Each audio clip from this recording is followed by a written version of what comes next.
సబితా ఇంద్రారెడ్డి గారు మాట్లాడింది చూశాను అధ్యక్ష. వారు చేసింది ఏంది అధ్యక్ష? ఒక్కసారైనా ఆలోచన చేశారా? ఒక్కసారైనా ఆలోచన చేశారా? మీరు ఏం ఆలోచన చేశారు అధ్యక్ష?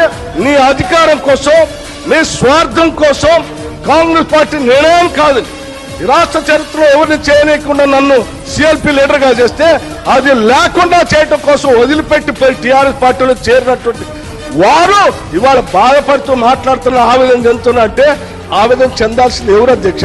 నేనా, కాంగ్రెస్ పార్టీ, లేకపోతే ఈ రాష్ట్రంలో ఉన్నటువంటి ప్రజాస్వామ్యవాదుల? ఎవరు అధ్యక్ష బాధపడాల్సింది? వారా? ఇంకా ఏం ముఖం పెట్టుకొని ఈ సభానాయకుడిని రేవంత్ రెడ్డి గారిని, ముఖ్యమంత్రి గారిని పట్టుకొని ఇంకా మాట్లాడుతున్నారు. దేనికి మాట్లాడుతున్నారు అధ్యక్ష? ఏం చేశారని, ఏం గొప్పలు సాధించారని, ఏం చేశారని?